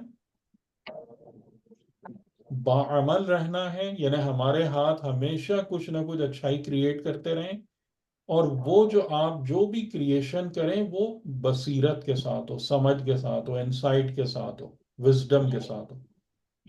ٹھیک، یہ ان کی یعنی ان ائمہ کی یہ خصوصیت ہے، یہ کیریکٹر ہے ان کا. اور جب وہ دنیا میں اپنے ہاتھوں سے عمل کر رہے ہوتے ہیں تو عین اسی وقت وہ انا اخلفناہم بخالفۃ ذکر الدار. دار کیا ہے؟ دار کا مطلب یعنی گھر. انسان کا گھر کیا ہے؟ قرآن نے کس کو دار کہا ہے؟ گھر کس کو کہا ہے؟ آخرت کو، آخرت آخرت کو. کو کہا ہے. یعنی وہ جب دنیا میں عمل کرتے ہیں تو بابصیرت عمل کرتے ہیں، لیکن دنیا میں مشغول رہنے کے باوجود وہ خالص ہیں آخرت کی یاد کے لیے. یعنی ان کا دل دنیا کی کسی چیز سے کمپلیٹلی ڈیٹیچ ہے.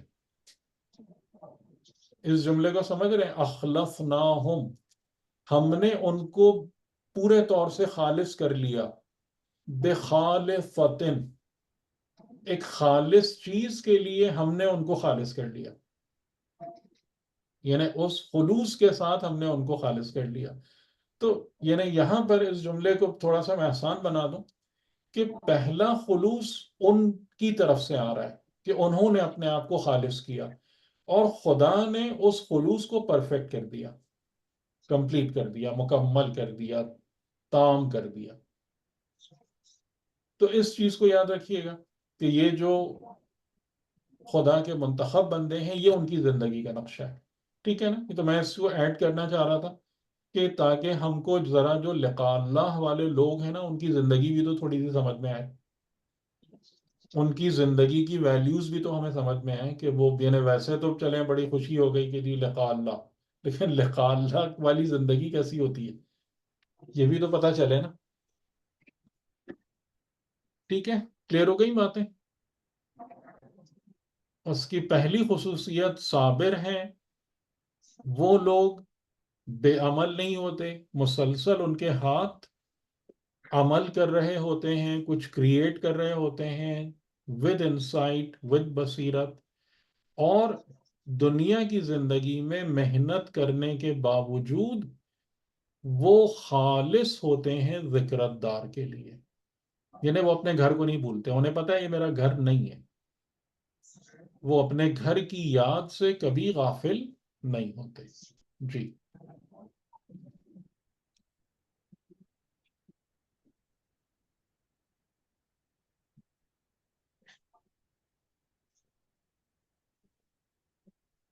جی بات واضح ہو گئی انشاءاللہ. اب ہم تھوڑا سا حضرت داؤد پر بات کرتے ہیں، یہاں سے شروع کرتے ہیں آیت نمبر 17 سے 17 سے سورہ فاط میں. اصبر علی ما یقولون، یہ اصبر جو ہے یہ پیغمبر اکرم سے خطاب ہے. اصبر یعنی صبر کرو، صبر کا مظاہرہ کرو. اب یہاں پر آپ مجھے بتائیں، یعنی رسول کو جب خدا کہہ رہا ہے صبر کرو، یعنی کیا کہنا چاہ رہا ہے خدا؟ خدا کا پیغام کیا ہے کہ یعنی گھر میں بیٹھ جاؤ، یہ تمہیں پتھر مار رہے ہیں، تمہارے رستے میں کانٹے بچھا رہے ہیں، تمہیں بے عزت کر رہے ہیں روزانہ، تو گھر میں بیٹھ جاؤ، پھر صبر کرو. نہیں، بالکل نہیں. وہ اعلیٰ ہدف کے لیے مسلسل کوشش اور کوشش کوشش جاری رکھو، بااستقامت رہو، اور اپنے رب پر اعتماد کرو اور شکستہ نہ ہو، یعنی کوئی بھی تکلیف تمہیں توڑ نہ سکے. ٹھیک سمجھ میں آ رہا ہے نا صبر کا معنی؟ اب یہ کلیئر ہو رہا ہے. اصبر علی ما یقولون، جو یہ کہتے ہیں. اب یقولون کا مطلب خالی زبان نہیں ہے یہاں پر. یقولون آپ کو پتہ ہی ہے کہ رسول خدا کے ساتھ کیا کیا حرکتیں بھی ہیں، یعنی یہ جو سلوک تمہارے ساتھ کر رہے ہیں اس پہ صبر کرو. اور وَاذْكُرْ عَبْدَنَا داؤد، اور قرآن کریم میں بہت ساری جگہوں پر انبیاء کے جو واقعات ہیں وہ اس طریقے سے بیان کیے گئے ہیں کہ گویا کہ ان کے ذریعے سے رسول اللہ کی مصیبتوں کو خدا پیسیفائی یا ہلکا کرنا چاہ رہا ہے، ان کو ایک تسلی دے رہا ہے کہ دیکھو اس طریقے سے پہلے بھی انبیاء تھے یا ہمارے مخصوص بندے تھے کہ جو تم یعنی پہلے گزر چکے ہیں، اور انہوں نے بھی سختیاں اٹھائی ہیں، انہوں نے بھی پریشانیاں اٹھائی ہیں. یا اس سے زیادہ جو مجھے بہتر مطلب یہاں وذکر کا محسوس ہوتا ہے وہ یہ کہ جب انسان کو نا اپنے جیسوں کی کوئی بات بتائی جاتی ہے تو بندے کو اچھا لگتا ہے.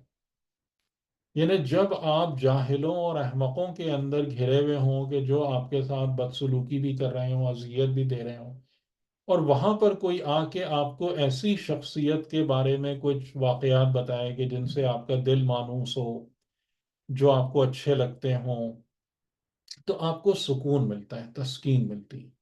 ٹھیک ہے، تو یہ وجوہات ہو سکتی ہیں کہ جس میں یعنی کہ رسول اللہ کو کہ ہاں ٹھیک ہے یہ لوگ تم کو اذیت دے رہے ہیں، تکلیف دے رہے ہیں، پریشانی ہے، مشکلات ہیں، تم مطلب یوسف کا ذکر کرو، ابراہیم کا ذکر کرو، داؤد کا ذکر کرو.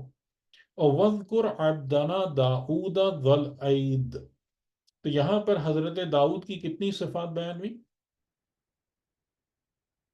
انہو اواب، کتنی صفات بیان ہوئی؟ 2. جی بتائیے. سر 2 ہوئی نا، 3. ایک ذکر کرنے عبدنا والی نہیں، وذکر، یہ تو رسول خدا کو کہہ رہے ہیں کہ وذکر یعنی یاد کرو یا یاد رکھو یا ذکر کرو. عبدنا ہمارا عبد، یہ ایک. ایک ہو ذل صحیح. عید ہاتھوں والے 2، اواب 3. صحیح. ٹھیک ہے، انہو اواب، یہ 3 صفات ہیں جو بیان ہوئی. اچھا اب یعنی عبد کا مطلب آپ سمجھتے ہیں، یہاں پر اس عبدنا میں خاص بات کیا ہے؟ مطلب اس ورڈ کے اندر ایک خاص بات ہے. مطلب یہ ہے کہ یہ ہمارا بندہ ہے، کلیم میں ہے، ہمارا مطلب بندہ ہے، یعنی ہمارا ہمارا بندہ، بندہ سے مطلب کیا ہوا؟ یعنی اس کی اونرشپ لے رہے ہیں نا ایک طرح سے، اس کو کہ جس کی ایکسپٹ کر. بندگی خدا کی بارگاہ میں قبول ہے، ہاں ورنہ جی، تو سبھی اللہ کے بندے ہیں. ہوں، قبول ہو. فرعون بھی اللہ کا ہی بندہ تھا، وہ کسی اور کا بندہ تھوڑی تھا. ہوں. ٹھیک. تو وَذْكُرْ عَبْدَنَا یعنی کہ خدا کہہ رہا ہے میرا بندہ، یعنی کہ یہ وہ بندہ ہے. جب خدا کسی کے لیے کہے کہ عبدی یا عبدنا، تو اس کا مطلب یہ ہے کہ جس کی بندگی سے میں راضی ہوں، جس کی بندگی میری بارگاہ میں قابل قبول ہے. ٹھیک، یہ بات سمجھ میں آئی؟ یہ پہلی کوالٹی. اور اگر کسی انسان کو یہ صفت ہی مل جائے تو اس کے لیے کافی ہے یا نہیں ہے؟ جس میں کافی ہے اس کو صحیح. بہت کہ بڑی اگر بات. خدا اس کو کہہ دے میرا بندہ بندہ، تو اور چاہیے خدا کیا اس پھر؟ کو ایکسپٹ کر رہا ہے ایسے بندہ ہاں، تو بندگی کا. اگر خدا کسی کو کہے میرا عبد تو بات ختم، پھر اور کیا چاہیے؟ ہاں. کسی اور چیز کی ضرورت ہی نہیں ہے. ٹھیک، پھر اس کے بعد ان کی صفات بیان کی.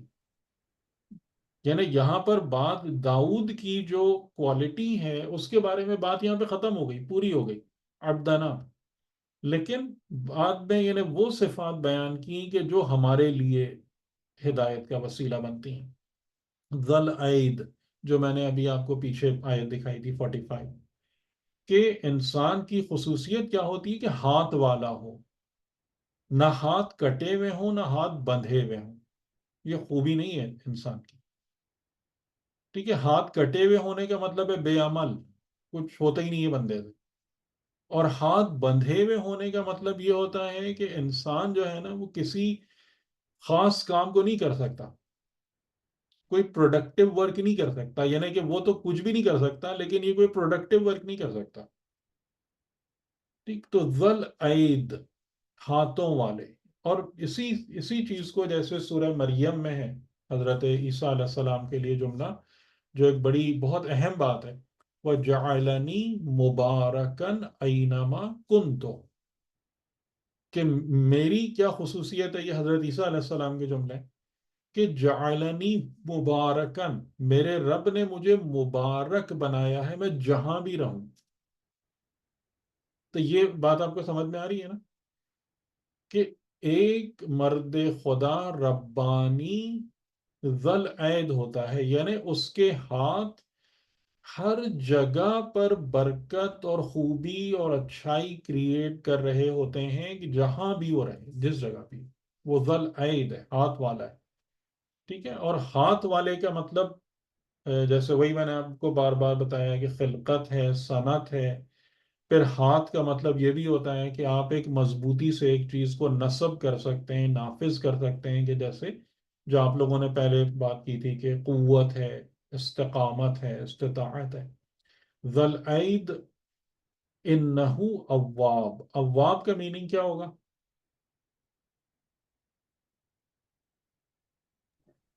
رجوع کرنے والا، بار بار پلٹنا، پلٹنے پلٹنے ہاں، والا. والا. اوب پلٹنا، اواب یعنی اس میں شدت آ گئی، That's it.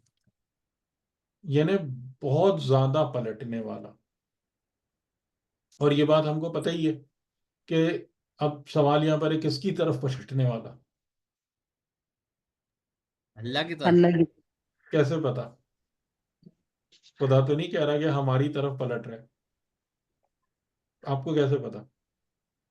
اللہ کی طرف پلٹنا ہوگا نا، ورنہ تو دنیا کی طرف پلٹنا تو. بہت سارے لوگ کہیں پتہ نہیں کس کس کی طرف پلٹ رہے ہوتے ہیں. اب تنا سے آپ جی کرنا سے جی پتہ چلتا ہاں، ہے. یہی میں چاہتا ہوں کہ یہ سمجھ آپ لوگ پیدا کریں. ٹھیک ہے، اس لیے میں آپ لوگوں سے یہ سوال کر رہا ہوتا ہوں کہ یہاں پر ابواب میں نہیں لکھا ہوا کہ کس کی طرف پلٹ رہا، لیکن پہلے عبدنا آ چکا ہے، تو اس کا مطلب یہی ہے کہ جس کا عبد ہے اسی کی طرف پلٹے گا نا. یہ عقل کی بات ہے یا نہیں ہے؟ جی سر بالکل. جی بے شک صحیح. بے شک.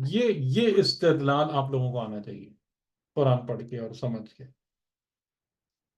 تو یہ ان کی 3 کوالٹیز ہیں جو بیان کی. اچھا اب دیکھیں یہاں پر ایک بہت اہم پوائنٹ ہے جس جگہ پر ہم کافی فالٹر کرتے ہیں اور گڑبڑ مچاتے ہیں، کہ اب مثال کے طور پر اب اگر ہم آگے جاتے ہیں اور ہم کسی بھی پیغمبر کے بارے میں یہ دیکھتے ہیں کہ جناب وہاں پر آ رہا ہے جملہ ظلم تو نفسی کا جملہ آ رہا ہے، یا انی کنت من الظالمین کا جملہ آ رہا ہے، اس قسم کے جملے آ رہے ہیں، تو اب میں اس ظلم تو نفسی کو اس کانٹیکسٹ میں دیکھوں گا یا اس کانٹیکسٹ میں دیکھوں گا کہ جیسے میں ظلم تو نفسی کہتا ہوں. اس بارے میں آپ کی سمجھ کیا کہتی ہے؟ ان کے لیول کے مطابق دیکھیں گے نا ہم لوگ. یعنی اگر ایک بہت بڑا عالم ہے، وہ کہے کہ جی میں تو جاہل ہوں، کچھ نہیں جانتا، اور ایک وہ ہے کہ جس نے زندگی میں کچھ پڑھا اور نہیں سیکھا، وہ کہ میں جاہل ہوں، کچھ نہیں جانتا، یہ دونوں جملے ایگزیکٹلی سیم ہیں، لٹرلی ایک ہی معنی ہے. نہیں، نہیں سر، مانا ایک نہیں. ہم؟ معنی تو ڈفرینٹ ہے سر. تو آپ کو جب بھی اس قسم کے الفاظ آپ دیکھیں گے قرآن میں، تو آپ کو اس کا کانٹیکس بھی دیکھنا پڑے گا. درست ہے یا نہیں؟ کس کے بارے میں کہا جا رہا ہے؟ آپ جب دعائے کمیل پڑھتے ہیں، دعائے کمیل میں یہ جملے ہیں یا نہیں؟ بار بار آپ تکرار کرتے ہیں ربی ظلمت نفسی، ہیں یہ جملے یا نہیں بے شک جی سر. بے شک ہیں ہیں؟ گے. دعائے کمیل کس کا کلام ہے؟ کس کی دعا ہے؟ یہ کون بول رہا ہے ربی ظلمت نفسی؟ امیر حضرت المومنین علی. امام علی بول رہے ہیں. تو اب امام آپ علی. ربی ظلمت نفسی امام علی کے لیے وہی سمجھیں گے جو اپنے لیے سمجھتے ہیں؟ بالکل نہیں. ہم؟ نہیں سر. ٹھیک. تو یہ ایک جو ہمارے یہاں بعض اوقات میں نے دیکھا ہے کہ ممبروں سے بھی یہ مسائل آ جاتے ہیں کہ وہ آپ نے خالی وہ لفظ لیا اور اس لفظ کو وہ معنی پہنا دیے جو آپ خود اپنے لیے اس کو جیسا سمجھتے ہیں. کہ میں کہہ رہا ہوں جی، یہ نہیں کہ میں نے اپنے نفس پر ظلم کیا، اور میرے اپنے نفس پر ظلم کرنے کا مطلب کیا ہے کہ میں گناہ گار ہوں، میں خطا کار ہوں، میں معصیت کار ہوں. تو اگر معصوم کہہ رہا ہے کہ میں نے اپنے نفس پر ظلم کیا، تو اس کا بھی یہی مطلب ہے کہ وہ بھی خطا کار ہو، گناہ گار ہو، نعوذ باللہ معصیت کار. ٹھیک. تو اب یہاں پر آپ دیکھیں کہ حضرت داؤد علیہ السلام کا ذکر کرنے سے پہلے خدا نے جو کیپشن دیا ہے آپ کو، وہ اس ہیڈنگ کے اندر نیچے آنے والی تمام باتوں کا تعین کرے گا. ٹھیک ہے نا؟ یہ بات یہ عقل کی بات ہے یا نہیں ہے؟ بالکل صحیح. یعنی آپ کو پہلے پورا سرنامہ ملا ہے. اوپر جو ہے نا، جیسے آپ یعنی آپ حضرت داؤد کا چیپٹر پڑھنے جا رہے ہیں، تو اوپر کی ہیڈنگ یہ ہے کہ جس بندے کا، جس شخصیت کا ذکر ہو رہا ہے، وہ ہمارا عبد ہے، وہ ذوالعید ہے، اور وہ اواب ہے. یہ پرسنالٹی، یعنی بنام داؤد جس شخصیت کے بارے میں ہم تم کو بتانے جا رہے ہیں، وہ یہ پرسنالٹی. ٹھیک. تو اب آپ کو جو چیز بھی آپ پڑھیں گے نیچے جتنے بھی لفظ آئیں گے تو خالی وہ لفظ آپ کو اپنی مرضی کے مطابق یا اپنے فہم کے مطابق اس کا معنی نہیں کر کے بیٹھ جانا ہے. آپ اس ہیڈنگ کے اندر دیکھیں گے اس کو تو آپ کو صحیح بات سمجھ میں آئے گی. ٹھیک. یعنی جیسے میں نے آپ لوگوں کو ایک مثال دی تھی حضرت آدم کی کہ سورہ طٰہٰ میں کہ فَعَصَىٰ آدَمُ رَبَّهُ فَغَوَىٰ، جس پر بحث بھی ہے نا، آدم نے معصیت کی. یاد ہے بہت جی بحث سر. ہے. آدم نے معصیت کی. تو اب وہ اس کو آدم نے معصیت کی تو میں نے آپ کو یہی بتایا تھا کہ اگلا جملہ بھی تو پڑھو. فَاجْتَبَاهُ رَبُّهُ ثُمَّ هَدَىٰ، معصیت کار کو خدا مجتبی کرتا ہے.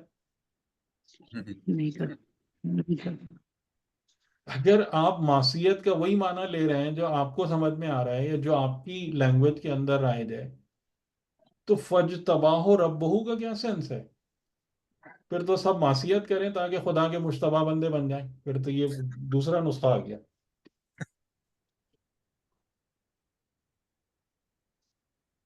ٹھیک. تو یہ بہت اہم ہے، یہ باتیں یہ بہت اہم ہے. یعنی کہ یہ اس راہ ہدایت اور گمراہی کے درمیان جو ہے نا، یہ بڑا اہم پوائنٹ ہے کہ کہیں سے کہیں پہنچ جائیں گے آپ.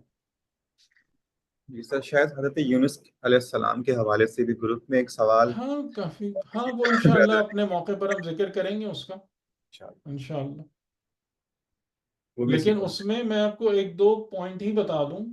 ویسے تو تقریباً جو میں نے مرتب کیے ہیں تقریباً 10 نکات ہیں حضرت یونس کے واقعات کے بارے میں، لیکن 2 پوائنٹس میں آپ کو بتا دوں، اسی سے آپ بات کو سمجھ لیں گے کہ جو ذکر یونسی ہے بہت مشہور ہے نا. جی جی بہت مشہور ہے. بہت مشہور ہے. جی بہت مشہور ہے. میں آپ سے ایک سوال یہ کرتا ہوں کہ یہ ذکر اولیاء الہی کا ذکر ہے یا معصیت کاروں اور گناہ گاروں کا ذکر ہے؟ اولیاء الہی، زیادہ تر تو اولیاء الہی اس کرتے ذکر کو کون ریکمینڈ کرتا ہے؟ ہیں. وہی اولیاء الہی بہت زیادہ کرتے ہیں. تو پھر ان کو اس میں کیا نظر آ رہا ہے؟ اگر یہ ایک گناہ گار اور معصیت کار شخص کا ذکر ہے جو اپنی سزا بھگت رہا ہے نعوذ باللہ، اولیاء الہی اس ذکر کے پیچھے کیوں جا رہے ہیں؟ وہ کیوں کہہ رہے ہیں کہ 409 مرتبہ ذکر یونسی کو سجدے کی حالت میں پڑھو پردے ہٹ جائیں گے؟ صحیح. کوئی سینس نظر آ رہا ہے آپ کو اس بات کا؟ نہیں سر. اور دوسری بات کہ اگر آپ اسی لا الہ الا انت سبحانک انی کنت من الظالمین کا اگلا فقرہ پڑھیں، وہ کیا ہے بتائیے؟ فاستجبنا له ونجيناه من الغم. ہاں ہاں، رک بس یہیں پہ رک جائیں. خدا نے ان کو جب جواب دیا، استجابت کی، ان کی پکار کی، ان کو کس چیز سے نجات دی؟ غم غم سے. سے. غم سے، نہ کہ گناہ سے. تو یہ سب نہیں نظر آ رہا؟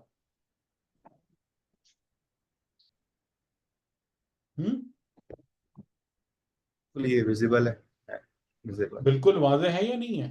صحیح. مطلب خدا کو کیا کہنا چاہیے تھا کہ انہوں نے جو گناہ معصیت کی تھی ہاں اور اس کیا. کے جو جس برے نتیجے میں وہ پھنس گئے تھے، ہم نے اس سے ان کو نکال دیا. نجیناہ من الغم کا کیا مطلب ہوا؟ یہ تو بالکل بھی اس سے فٹ نہیں ہو رہا اس نظریے میں.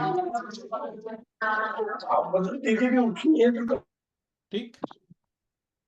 تو انشاءاللہ اس پر جب موقع آئے گا تو بات کریں گے تھوڑی تفصیل کے ساتھ. لیکن میں آپ کو یہی چیز سمجھانا چاہ رہا ہوں کہ یہ ایک بہت بڑی پرابلم ہے. اور پھر آپ ایک بات اور بھی مجھے بتائیں نا کہ اگر انبیاء کے اندر اس قسم کی چیزیں نعوذ باللہ آ رہی ہیں اور وہ سب ہو رہا ہے، خدا ان کا ذکر کر کے اپنے حبیب کو تسلیاں دے گا؟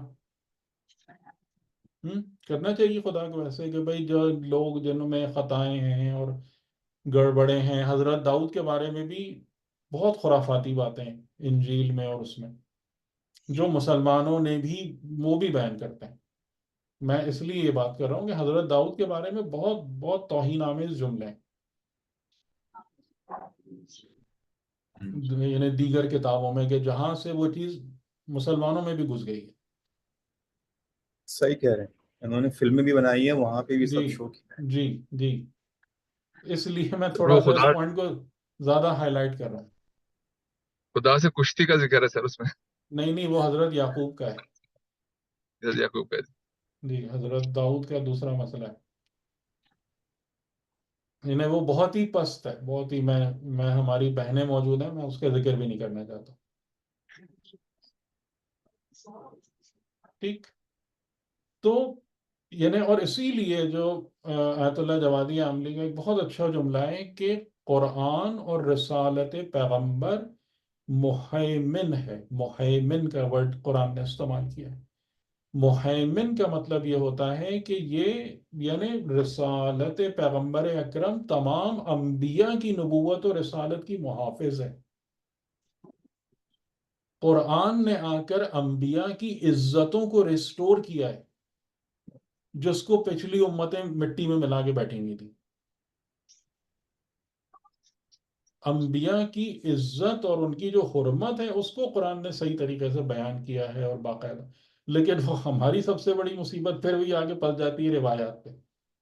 اور روایات کے اندر بہت ساری، جس کو کہا بھی گیا ہے کہ اسرائیلیات، یعنی جب لوگ مسلمان ہونا شروع ہوئے اور وہاں سے کنیکشن بنا، وہی یہودی جو مدینہ میں بیٹھے ہوئے تھے وہ چلے تو نہیں گئے تھے نا، آس پاس تھے. جب پورا تمام کا تمام نظام ایک ہو گیا، وہ دوبارہ آ گئے، مکس ہو گئے. آپ کو پتہ ہے کعب الاحبار کون تھا؟ یہ نام سنا ہے آپ لوگوں نے؟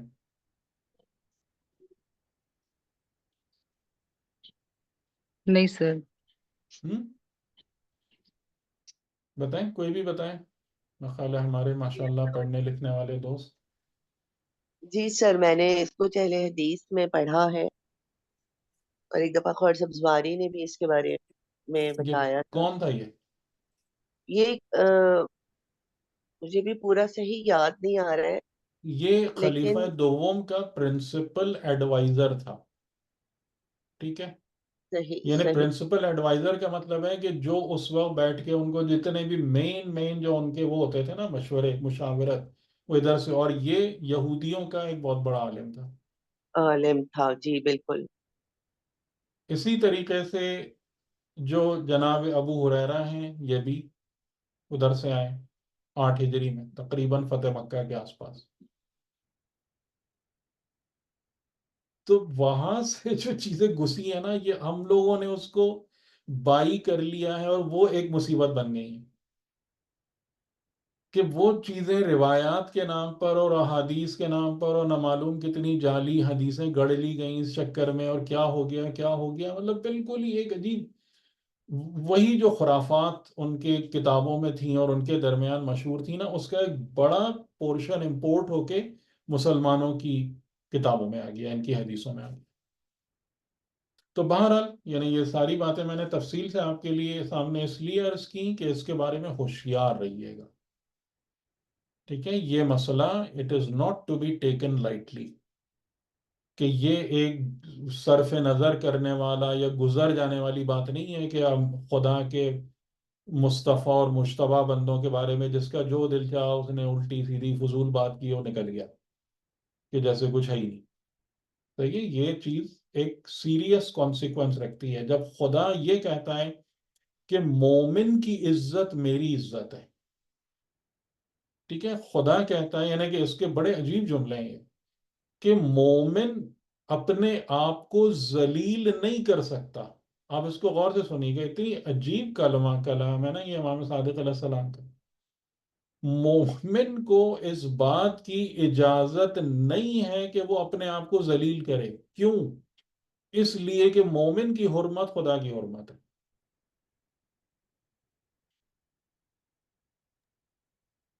تو جب مومن کی حرمت اور عزت خدا کی عزت ہے، تو نبی اور نمائندہ خدا کی عزت خدا کی عزت نہیں ہے.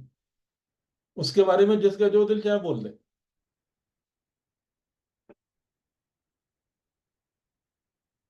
تو یہ سیریس میٹر ہے. ٹھیک ہے. اس بارے میں ہوشیار رہنے کی ضرورت ہے کہ جو جیسے میں نے وہی بات کہی کہ انہوں نے اہل کتاب نے بہت خرافات بکی ہیں فضول قسم کی، اور اس کے اثر جو ہے نا وہ مسلمانوں کی روایات اور کتابوں پر بھی ہے اور بڑی گہری چھاپ ہے.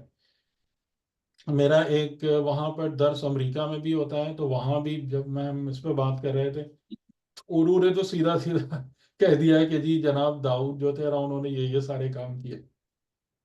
تو ظاہر ہے کہ پھر میرا لہجہ سخت سا ہو گیا اس بارے میں نے بعد میں معذرت بھی کی کہ یہ کس قسم کی باتیں کہ جن بندوں کو خدا اتنی عظمت کے ساتھ یاد کر رہا ہے، ہمارا عبد، اواب، وہ یہ سب کام کریں گے. اور اگر وہ اتنے لو لیول کے کام کریں گے تو وہ اللہ کی حجت کیسے رہ سکتے ہیں اس کے بندوں پر؟ خدا یہ مطالبہ کیسے کر سکتا ہے انسانوں سے کہ ان کو فالو کرو، یہ تمہارے لیے رول ماڈل ہے؟ تو پھر تو بہت زیادتی ہے نا کہ آپ ایک گناہ گار، معصیت کار اور ایسے شخص کو لا کے ہمارے سر پہ بٹھا دیں اور کہیں کہ جناب یہ تمہارا راہبر و رہنما. ٹھیک، بہرحال میری بات یہاں پہ یہ تمام. لیکن اس لیے میں نے اس کو کیا کہ یہ ایک بہت بڑا خطرہ ہے، اور یہ ہمارے یہاں بھی کافی پریویل کرتا ہے. اہل سنت کے یہاں بھی آپ کو پتہ ہی ہے کہ رسول خدا کے بارے میں کس کس قسم کی باتیں وہاں پر بیان ہوتی ہیں، پیغمبر کو بھی نہیں چھوڑا. تو اس میں آپ لوگوں کو ہوشیار رہنا ہے اور اپنا دامن پاک رکھنا ہے اس قسم کی لغزشوں سے. ٹھیک ہے، ایکسیپٹڈ. کوئی اگر اس پر نقطہ اعتراض ہے تو بتا دیجیے. نہیں نہیں سر، مجھے اعتراض تو سوال ہی نہیں ہوتا. ایک بات بس مجھے یہ کہنی تھی، آج میں نے سوچا تھا آپ سے یہ سوال کروں گی. جی سر ہمارے یہاں ایک بہت عجیب ہی مسئلہ ہے کہ ہم جب کسی سے بات کر رہے ہوتے ہیں تو اپنے آپ کو بالکل گرا دیتے ہیں، اور آپ نے بھی امام کی حدیث کو ہوں بھی بیان فرمایا ہوں کہ ہوں میں بہت گناہ گار ہوں. ہوں. کیا یہ جملہ صحیح ہے؟ یہ یا منافقت ہے. اور یا یہ کہ میرے مطلب اپنے آپ کو بالکل عجیب کر کے یہ میرے غریب خانے پہ نہیں مجلس ہے یا یہ پروگرام ہے اسی یا لیے دیکھیں یہ نا، ہے یہ. معصوم کی سنت دیکھیں نا، انہوں نے کبھی اس طریقے سے باتیں کی ہیں؟ ایگزیکٹلی سر، مجھے اور تو یہ بڑی ویسے بھی حیرت. منافقت ہے. میں بہت گناہ گار ہوں، دوسرا شخص آپ کی دو برائی بیان کرے گا نا، آپ اس سے لڑنا شروع ہو جائیں گے. یہ سب جو ہے نا ریاکاری ہے. سب ریاکاری ہے سر، سب ریاکاری ہے.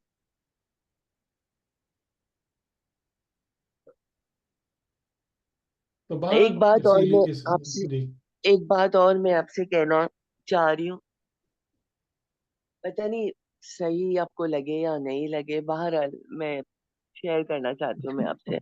میں ابھی پرسوں آئی ہوں کربلا سے، میں 40 کے لیے جی گئی تھی. جی چلو ماشاء اللہ.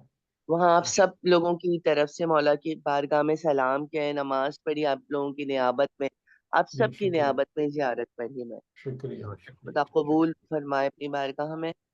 سر میری ڈیوٹی لگی تھی، میں میڈیکل ٹیم کے ساتھ گئی تھی. میرا کیمپ بہت دور تھا جہاں میں رہ رہی تھی، وہ اچھا خاصا فاصلہ تھا وہاں سے. مجھے اتنی تکلیف ہوتی تھی جب میں واپس آتی تھی، تقریباً مجھے آتے آتے 10:30 11 بج جاتے تھے رات کے. پورا میں غیبت نہیں کر رہی نہ کچھ کر رہی ہوں، میں اپنی بات آپ سے شیئر کرنا چاہ رہی ہوں. پورا راستہ سر، ہر ہر ایک قدم کے فاصلے کے اوپر اسٹالز لگے ہوئے تھے کھانے پینے کے.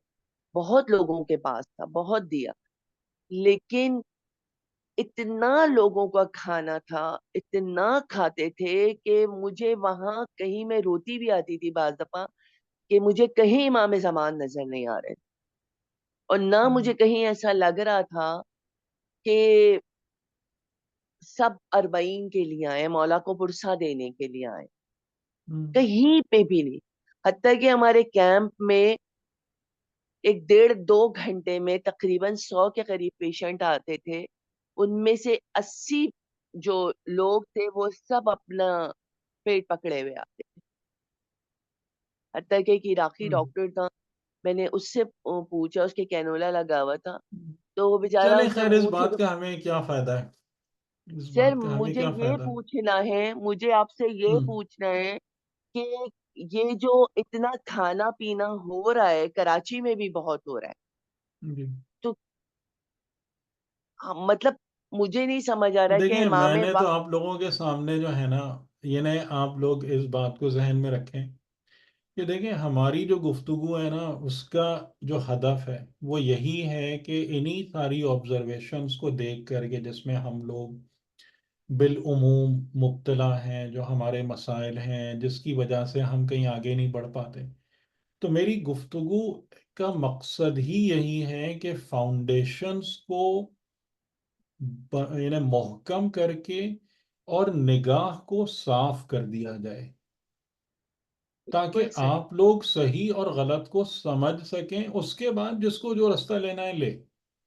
یعنی جیسے بعض لوگوں کو شکایت ہوتی ہے جی پالیٹکس میں نے کہا پالیٹکس وغیرہ آپ کو یہ نالج جہاں جا کے اپلائی کرنا ہے آپ کیجئے.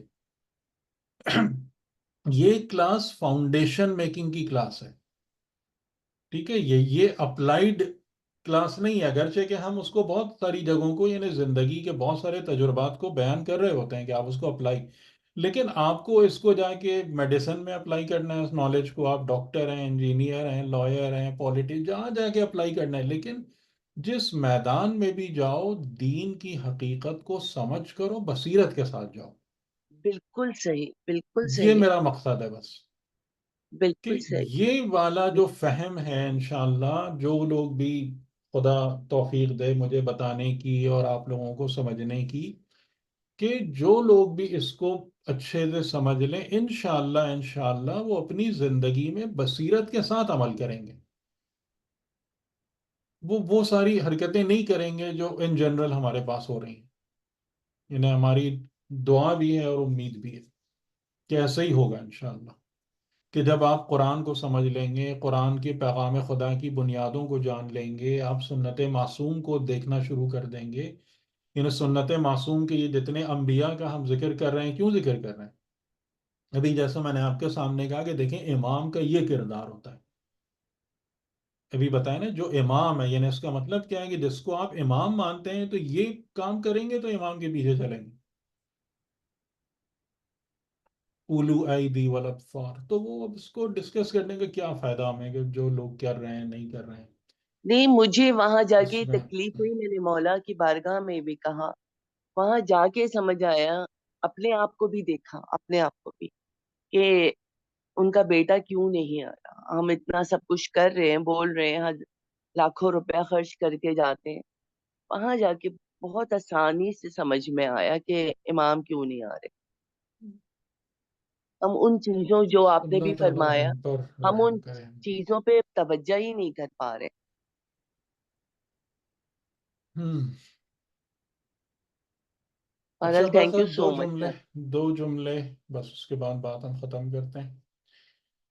حضرت داؤد علیہ السلام کی جیسے ہر پیغمبر کی اپنے اپنے کچھ ایک مخصوص زندگی کے انداز اور وہ طریقے ہیں، تو حضرت داؤد کے حوالے سے بھی کچھ خصوصیات ہیں. اور آپ کو یاد ہے کہ میں نے آپ کو کیا کہا تھا کہ حضرت داؤد اور سلیمان کی ایکسکلوسیو کیریکٹرسٹک کیا ہے؟ حکومت. نہیں، حکومت خلافت الہیہ.